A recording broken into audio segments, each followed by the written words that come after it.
Hello and welcome back to Tiny Table Talks. We're here every Thursday on Spotify and YouTube, so be sure to check us out.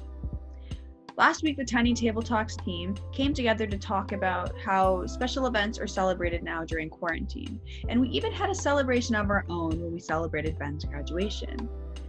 This week, the team decided to take on a slightly more divisive topic and talk about unpopular opinions.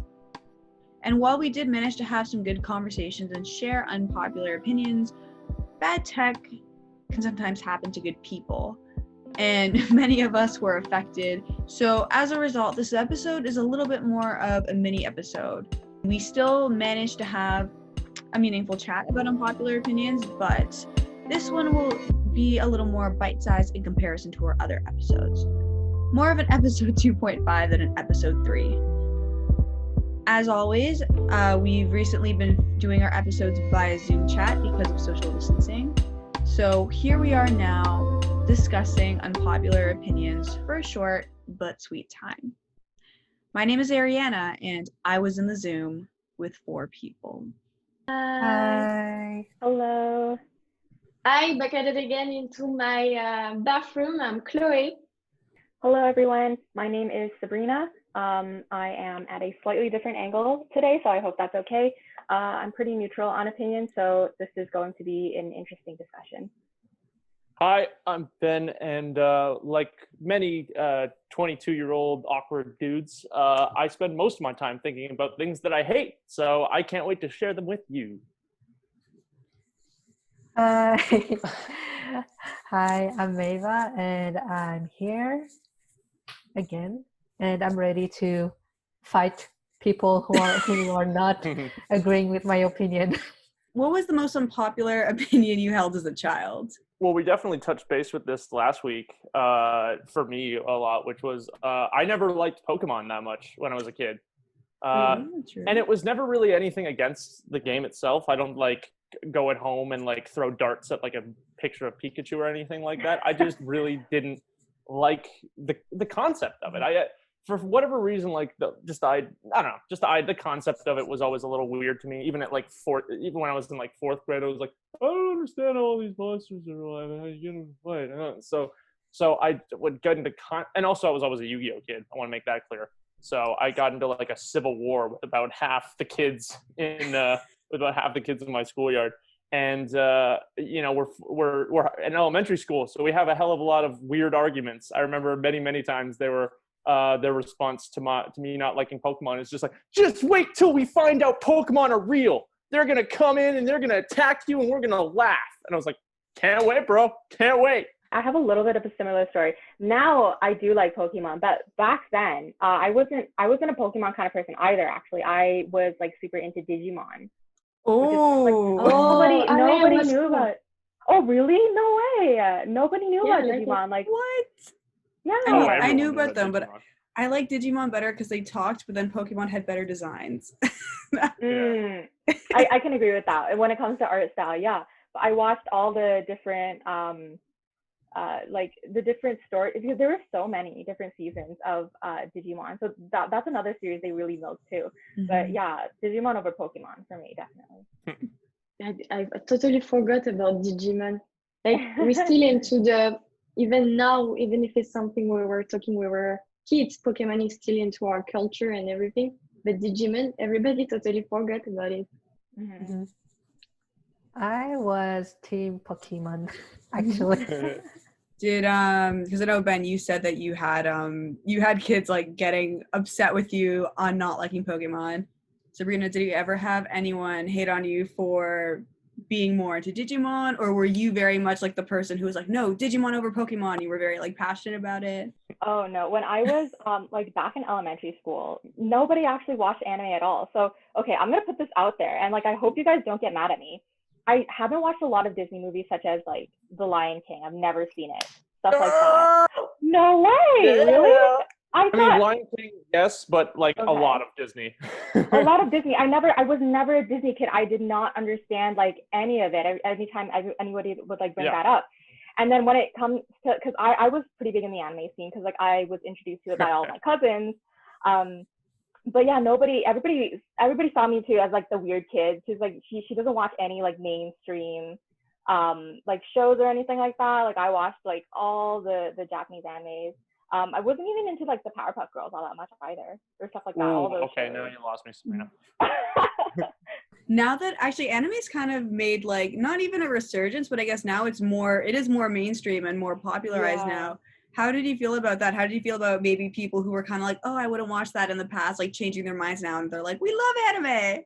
Oh, it's so shocking, but because like I was left out a little bit. Nobody necessarily liked to talk to me about it, or like in general, because I was that weird kid. Like I admit, dark past. But back then, so do we all know the term weeb by any chance, or weeaboo? Yeah, I think so. Why are people claiming that? I don't really get why people are claiming that, like that title nowadays. Was it a bad thing before? Is it like a thing where they're like trying to reclaim the word? Like there was stigma? No. What does this word mean? The definition is just somebody who like culturally appropriates, essentially. Oh, okay. So like, if you were like, you know, an Oreo or a banana. Yeah. Where it's like So on the outside you want this color, on the inside Back then, if that like label was pushed onto you, it was so bad. Like you didn't want like that to happen to you. But all of a sudden, everybody's claiming that title, and I'm sitting here like so confused because I always tried to keep like watching it like a secret kind of, because after a while like nobody would talk to me about it. I'd be like, okay, this is weird, I need to stop. And then like after it resurfaced, I was like, that's kind of creepy. I know. That I truly like, the more you think about it, like that idea again, like judging you for like assimilating a bit of your culture is always like never made sense to me, because you know absolutely no bad things have ever come from people sticking far too much by their race or by their own culture way too much. You know, never has anything bad come from that.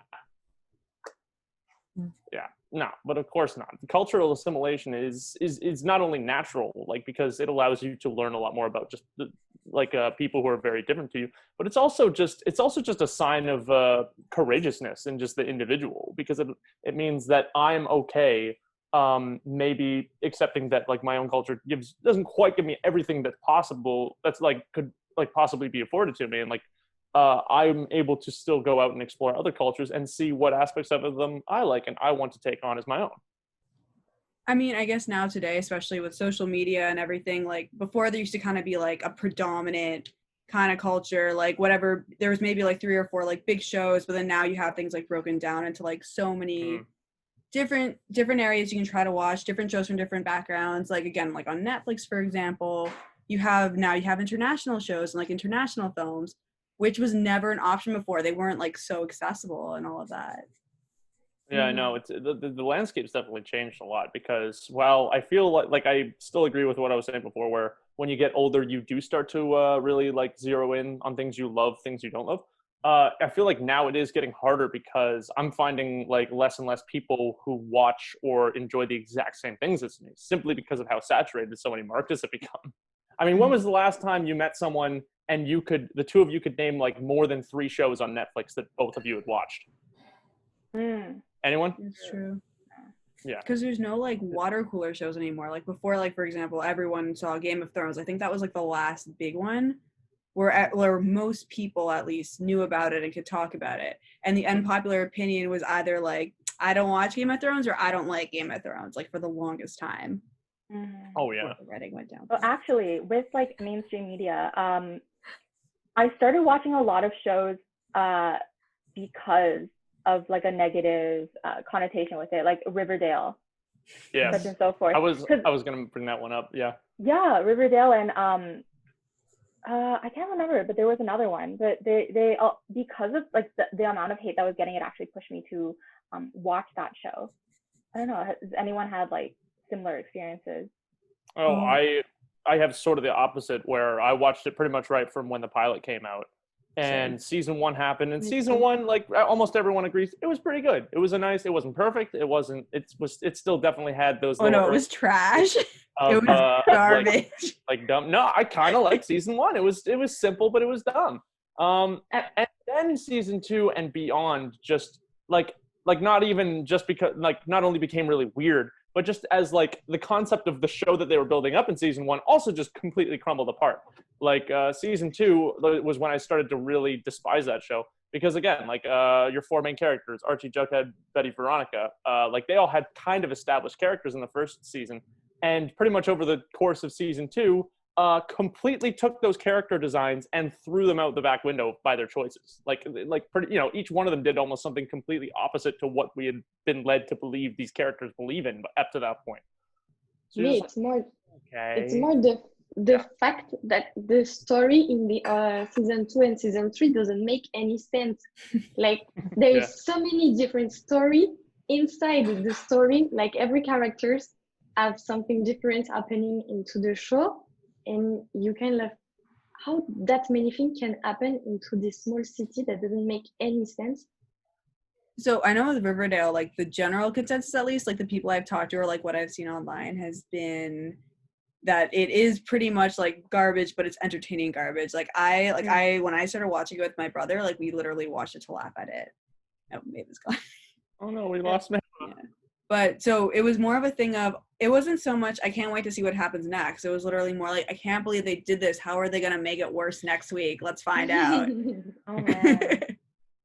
But I still continue to watch, and I don't know why. Yeah. No, it's fair enough. Yeah.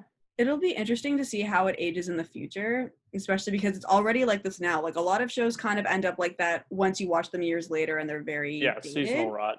Yeah, but then Riverdale is like has already like this from the get-go. So it'll be interesting to see how the opinion sways about that as it ages. Yeah, no. I think because you were talking about Twilight before, about like when it came out, like everybody like hated it. So do you think it might be similar for shows like Riverdale, who has been it's very hated on today? Do you think it's gonna like resurface? Oh, it's 100% gonna resurface. Like I feel like it's too like iconically bad to not resurface.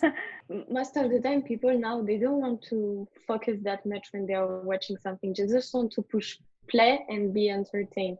So whatever you put on the screen, they're gonna be okay with it. I mean, true. Even if it's bad, like I'd rather watch something bad and entertaining than something that's good and boring. Like I'll always stand by that. But I mean, what unpopular opinions have you had maybe that have changed over time? Like, is there anything that, because for me, like, I liked Twilight when it came out, but then like a year later I started despising it because it was definitely like the thing to do. And then after like a few years, I was thinking, wait, this wasn't that terrible. It was literally just pure entertainment. Like, who cares? Mm-hmm. Is there anything that you changed your mind about, whether it was for the better or for the worse? I think food-wise. Ooh. What? Like I've heard food-wise, like for me personally, like I grew up hating onions. I grew up hating like stuff like that. Like I could eat almost anything, but like onions I could not eat. But I think a shift now is like I really like them. I think there's been a lot of like food opinions on the internet, like milk before cereal, stuff like that. Do you guys think about it? Or where are you on the spectrum of that opinion? Did you say milk and cereal? Yeah, or like the order of which one you put in first. Is anyone here like super passionate about that? That's such a pointless like opinion to change on. Like, who cares? Cereal first. Like, oh, look at that, milk on cereal first. Oh, look at that. It's still gonna be the flakes in the milk. It's still gonna dissolve. Is that what we're going? Is that what we're going for? Some people get upset about it though. I think definitely one of the ones that's popped up is the whole like pineapples on pizza. Mm-hmm. Yeah. That one's huge. Like over the years, it was kind of like as a kid, I remember, at birthday parties or any kind of sleepover. Oh, do you like Hawaiian? Do you want pineapple on your pizza? No. Okay, sure. Then we'll just do like pepperoni, like whatever kind of thing. But then now I think maybe 2 or 3 years ago, it turned into like a big debate. Yeah. And both sides were very passionate about it. It's just like, eat the pizza you want to eat. Yeah. Honestly, I am one of the people who are very passionate about like pineapples on pizza because it is my favorite type of pizza, Hawaiian pizza. So like I'll argue for it. I don't know. I believe that like every so often there comes along a food idea, just like of a mixture of two amazing foods that just should have never happened. That should have been completely left at the drawing board. That shouldn't have been just some kind of crazy idea. Pineapple and pizza is definitely one. The only other one I can think of off the top of my head is chocolate Skittles. I hated that shit. And I love chocolate and I love Skittles. And putting them together did not work. It should not have worked. they should have stopped it right at the marketing department. But apparently, no. I have to go to Mac's convenience store and see it on like one of the shelves right next to the good tasting Skittles. And yeah, there's a lot. Like there's a lot of food combinations that just baffle me. Another one, pizza related, is just broccoli on pizza. I can't believe anyone would try and do that. I think Yeah, two of my best friends did it. I like that. It's not honestly bad. Maybe I just have bad taste. In Europe, like is like little, it's very seen as a bad thing to put pineapple into a pizza. This is Really? Yeah, and I think it's like we never saw that before because it comes from Canada, so for you it's something typical. And I think like with globalization now it's more common to see that into Europe or into social media. But for us, I think that was very strange. And now that we can like European and US people can talk to each other through social media, you don't even know who is the owner of the account who's gonna launch the debate. Like there is more different points of view, and that creates a very different opinion. But for instance, like in France, we have a debate for years, but it wasn't that famous before social media. It's just that we have this sweet thing that is pain au chocolat. We call it pain au chocolat in the north of France, and in the south they call it chocolatine. And yeah, still I've social heard media that. happened. What is that? I heard that. Yeah. No, it's crazy. I've heard people. I'm sure it's really over exaggerated, but I've heard people get like really mad if you like. People have like told stories like, oh, if you go to a store and you say like pain au chocolat, like someone will like get so mad and they'll come like chasing you out of the store with a stick or something like that. I've heard about that, yeah. And That's I so think funny. it was not like that before social media, but now with social media, people like to be passionate about things that don't really are not very careless. That we don't really care before. I guess it's easier to kind of get into online arguments and real life arguments. Like you're not going to be fighting thousands of people like in person about whatever opinion you have. But it's so weird because no matter what you put out there, like, is there even in general like a such thing as like popular opinion and unpopular opinion? Like as I was researching for this podcast, I came across the unpopular opinion meme, and it was so funny because you had like contradictory tweets. Like one of them was like, unpopular opinion, I love pineapple on pizza, and then another person, and it had like likes and retweets and all that, and then another tweet was like unpopular opinion, and then they said like the exact opposite thing, and then that one had likes and retweets.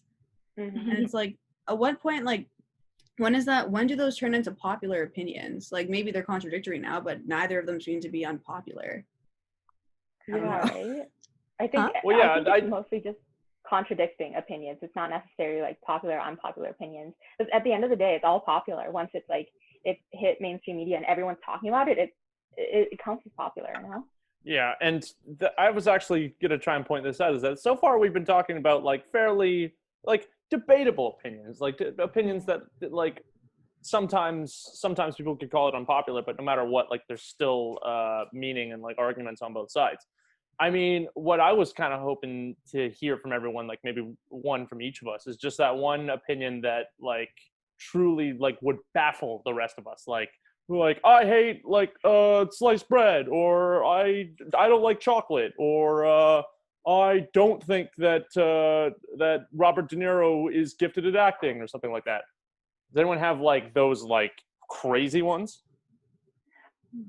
I think, as we said before, like the three of us are quite passive about these things. I would think. I don't think there's any like very strong opinions. Oh, that's not true. Everyone's got one. I think it's also sometimes like you don't know it's an opinion like that. You don't know it's like so unpopular or baffling until you say it out loud, and then it's just like quiet, and everyone else is like, "What?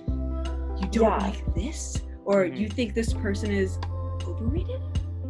This wraps up our episode, or more of our mini-sode about unpopular opinions. If you haven't followed us yet, you can find us at the CC Zone on Instagram, and if you need to catch up on any of our past larger episodes, then they are all available on Spotify and YouTube.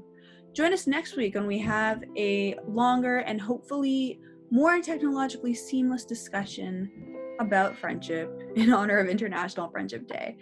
as well as summer and quarantine and what activities we're doing now. Thanks for listening, and we'll talk to you next week. Bye.